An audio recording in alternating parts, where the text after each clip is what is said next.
Kisah Nabi Idris alaihissalam di langit keempat. 1000 tahun setelah Nabi Adam wafat, bumi terbagi menjadi 4 wilayah besar dan manusia berbicara dalam 72 bahasa. Sungguh luar biasa, anak cucu Nabi Adam telah tersebar ke seluruh penjuru bumi. Pada masa inilah Nabi Idris hidup. Beliau lahir di kota Manaf, Mesir, dan diangkat sebagai nabi sekaligus Rasul Allah untuk kaum Bani Qabil. Iblis benar-benar menepati sumpahnya untuk menggoda anak cucu Nabi Adam. Sebagian besar manusia telah lupa pada ajaran Nabi Adam. Mereka tidak lagi menyembah Allah SWT dan berganti menyembah kepada api, menganggap api sebagai dewa yang menjaga mereka. Suatu ketika, Allah memberikan ujian berupa kemarau panjang. Hujan yang tak kunjung turun membuat tanah mengering. Gagal panen terjadi di mana-mana. Hewan ternak juga banyak yang mati karena kekurangan air minum. Aduh, kalau begini terus aku bisa rugi. Keluh salah satu orang. Sesaat kemudian, orang-orang mulai gaduh dan saling mengeluh. Tidak ada yang bisa mengatasi kesulitan itu. Mari kita berdoa kepada Dewa Api, meminta perlindungan. Teriak salah satu orang. Ajakan itu pun disambut oleh seluruh warga. Mereka berbondong-bondong menyembah kepada Dewa Api dan meminta agar segera diturunkan hujan. Wahai Dewa, turunkanlah hujan, pinta para warga. Namun, hujan tidak juga turun, meskipun mereka telah berdoa berkali-kali. Semakin lama, kekeringan semakin parah. Nabi Idris pun mengajak kaumnya untuk berdoa dan memohon kepada Allah Subhanahu wa Ta'ala. Alhamdulillah, Allah mengabulkan doa Nabi Idris. Hujan pun turun dengan lebat, membasahi tanah-tanah yang kering. Sungai kembali terisi, pertanian kembali subur, dan tanah kembali menghijau.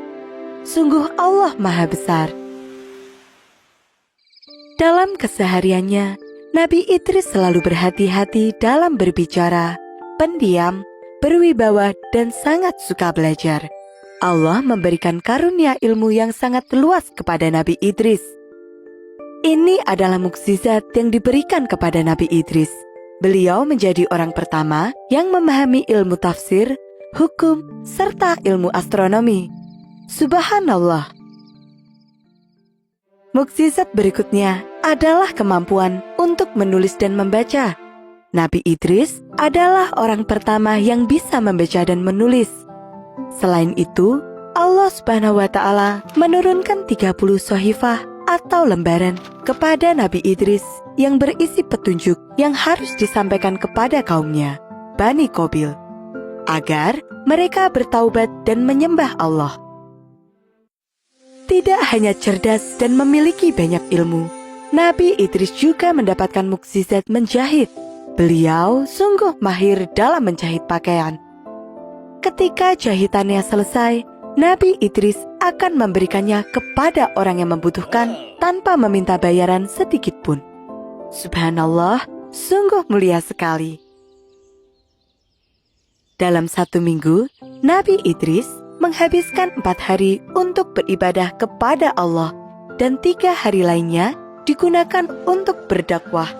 Amalan ibadah Nabi Idris yang sangat sulit diikuti oleh orang-orang adalah berpuasa sepanjang hari dan beribadah sepanjang malam. Sifatnya yang sungguh mulia ini menarik perhatian malaikat Israel. Malaikat Israel berdoa kepada Allah agar diperbolehkan untuk bertemu dengan Nabi Idris. Setelah doanya dikabulkan, malaikat Israel pun turun ke bumi dalam wujud manusia dan pergi menemui Nabi Idris. Semakin lama, malaikat Israel semakin kagum dengan sifat-sifat mulia Nabi Idris. Hingga suatu ketika, Nabi Idris mengetahui bahwa sahabatnya itu adalah malaikat. Nabi Idris menyampaikan keinginannya yang paling dalam kepada malaikat Israel, yaitu merasakan kematian. Nabi Idris meminta kepada malaikat Israel untuk mencabut nyawanya. Sungguh permintaan yang berat. Malaikat Israel tidak bisa mengabulkan permintaan itu begitu saja, karena semua hal yang dilakukannya harus mendapatkan izin dari Allah. Nabi Idris pun memohon kepada Allah untuk mengabulkan keinginannya itu, dan Allah mengabulkannya. Ketika Nabi Idris sedang terbaring dalam tidurnya, malaikat Israel datang dan mencabut nyawa Nabi Idris. Melihat Nabi Idris meninggal dunia, malaikat Israel pun memohon kepada Allah untuk menghidupkannya kembali. Subhanallah, Allah menghidupkan kembali Nabi Idris. Setelah merasakan sakit yang luar biasa ketika nyawanya dicabut, Nabi Idris pun semakin tekun dalam beribadah. Namun, rasa ingin tahu dalam diri Nabi Idris sungguh besar. Pada kesempatan lainnya, Nabi Idris memohon kepada malaikat Israel untuk membawanya melihat surga dan neraka. Dan Allah mengabulkan permintaan Nabi Idris ini. Malaikat Israel mengajak Nabi Idris terbang menembus langit. Ketika sampai di dekat neraka, Nabi Idris melihat penjaga pintu neraka yang begitu menyeramkan. Tidak pernah terbayangkan sebelumnya betapa menakutkannya neraka itu. Tempat yang sangat mengerikan di mana manusia akan mendapatkan siksaan setelah hari kiamat nanti. Nabi Idris pun pingsan karena tidak sanggup menyaksikannya. Setelah itu, malaikat Israel mengajak Nabi Idris mengunjungi surga. Di sana, Nabi Idris disambut oleh penjaga surga yang rupawan. Nabi Idris hampir saja pingsan lagi ketika melihat surga yang begitu indah. Subhanallah, surga tampak begitu menakjubkan. Mata air di sana sangat jernih. Ada sungai yang mengalirkan susu, madu, dan anggur. Ketika waktunya telah tiba, malaikat Israel memanggil Nabi Idris untuk mengantar pulang ke bumi. Namun, Nabi Idris merasa enggan meninggalkan surga yang begitu indah. Beliau pun berdoa kepada Allah untuk diizinkan tinggal di surga selamanya.